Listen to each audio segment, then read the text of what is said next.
tak kalan hichi ka thu lal he ji ni ka thu lal pe se kap jam ka kap le ji het kala da in hichi ka wi lu su ki thing tu nin me do ka bu ji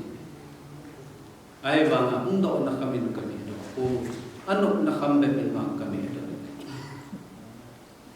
iden son sin na ko na thim sending son ka thil bola thim sending ki ti yam su ko wi lu min do su ta tha sa he ti ka se ahin la hang zo la hin wi lu me thim ta kha no me atiu ka zata ke no ne ko pe win ka ti a hele aga ko ta ke om kine ta ka na ke ge la chu wi lu me thim ti wa hele a khat u yong na lo all sa ha ge ma na do he la me do thi na khat chu ani ha ti hi ke ki ahung thung ta ui lu langa expert pa chang thung ta varanda hung ge gi hin ui lu na hin hol pa ni alung la thi pe jing ni ki pa ta mi si hoi ha ui lu chu chi ba thu i bu ta ka ti ke chi ko ui lu chu ka ga do pi ne boxi ka khan na boxi ka ji la na ui lu lai ta chu hin kha de ta chu ai ni khan na hele ka de ke la ke to pa na pen na ki pen ta an na dan cha ji lu chu mi fi lem do ji ki pen ji oi lu jang chu lem ke ji a thia nai chu ki ka ko bol ji anet petam net wang chun a thia nai hung ki ka pa na chu or hi or hi he ji a thia nai yo si hung do ta asunga se thi se mo jang bo na hung do ui lu sunga ko pulpina ga se dingan nong lo la sunga ne no ba ai chi pa hung do anom the jinge ko lu ki me do ni anu ka sa dan su tu chen jam ka mi la bol pan mil tang ti a ka gel wang ni ka mil thi ati bong su ka mil thi anu dan ichi bong nge chun adam le bia ku na la so no zon sit thi na chi zon sit thi na ui lu e ho pa e in ki me do thi hichi me do thi hi Krista te dang koi na cha hichi ya chu pakai su Krista hung thi ni thu bi pen ta chu chi cha he ye chun pen tha lo zo sia dinga hichi net na chu min ni su ke hichi ui lut net na pa ke mi son si ka hi na ti son si lung hi na ni ta sana Krista na ber pa le Krista na mi ti thagao ki pa na lu na tun sot ki na chu nang ma hin ko pa kai na ti na hi pathin thang ba ahin lung he ti ti hele min he hil a chui piam ti achi sa ju na don ho achi sa na zon na ho achi sa bor hi ho ichi ho zo si chu ka pi a min thilu nga kap ji nga ki pil ha a ai wa ki pil ha zo nun ting le ahung thunga dinga ki si lo ahung thunga dinga ni lo mi he mo lung he ti ting hele achi sai bol hil ho ki si ding ahung thung dinga bol kit talo dinga ki pil ha ngam na pa chu de ki ti ai chule hita bang lu he che e pathin angai dam the ki si na lu he na ki bia chu sol cha piterin sol cha bung thum som la ko a se ni biji chu na chon sin na chul mangam the na din na lu jun ung ki le chu ti la paka nga kunin hel do na ki le do na pa chu ung the din na ho ni nga go Krista Yesu chu na hi go ba in sol ki de Hichi den chon sina ko na ngai dam chan the na ning thu cha da I ma cham tho chon sina ko na lung he ti ting le lung he na di ta ki ti hin da ha ding lung he na di ta ki ti hin ki khen pi ding ani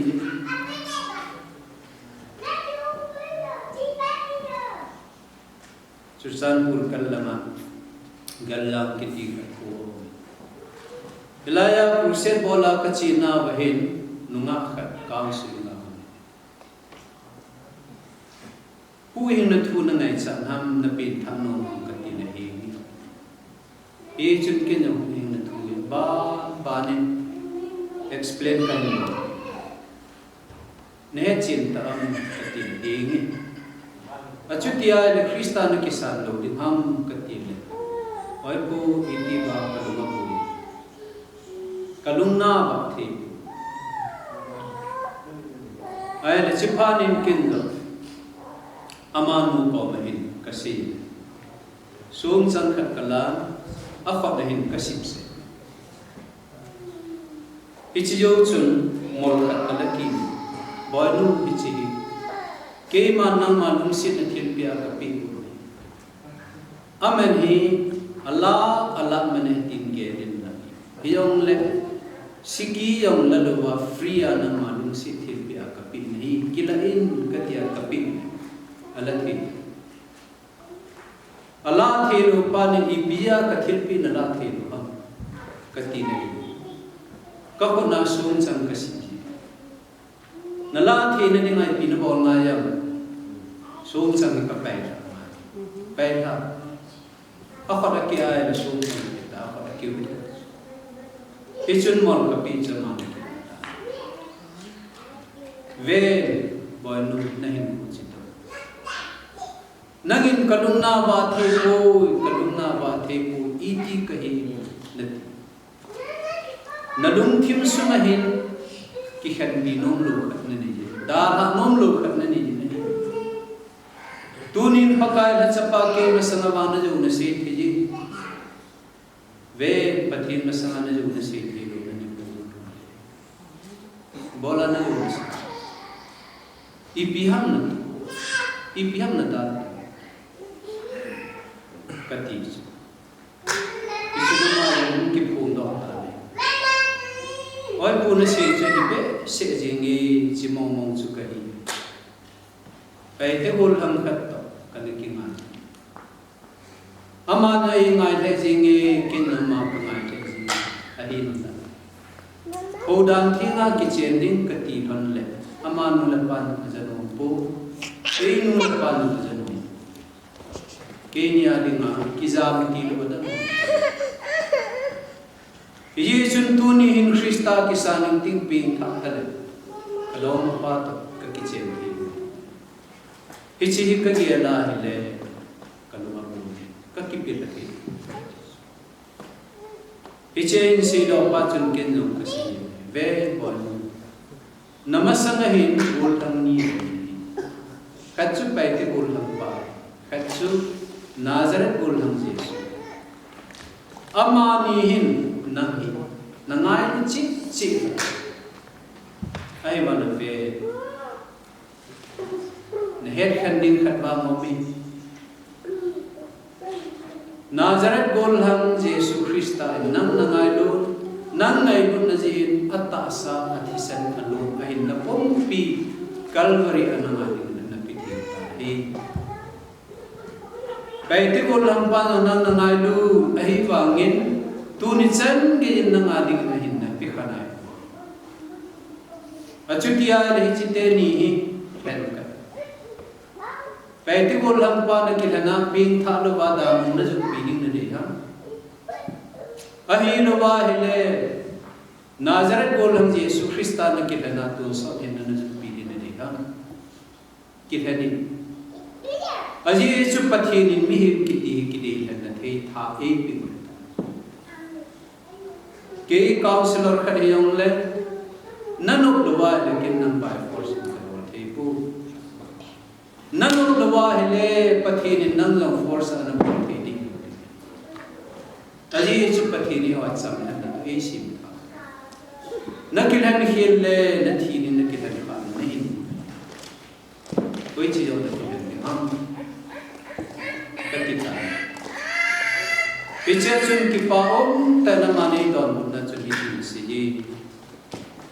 oya ko ngai he jong de dom ma pa chu ro ko ti Nazareth Jesu kahim thi ni na san ti ya ki pa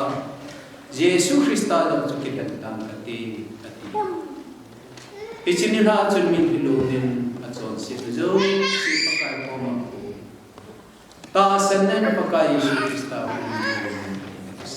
ni tin tam ye chun lu he na di ta ki ti lungai na di ta kitin da ta ti pathin ta na ki ka na da ta na pong I pi ham kin ka he pu na ni na he pichi pin chu na da ma sa si Krista ta ki chen pin pichu ne he ti na ka si chule abana pichi past tense of salvation ki ti mini te ka he pu kin iti hin ka te ka no Basunga to kate ka no. Yo Manipur gam sunga atam zo hi bit Manipur tuga sele.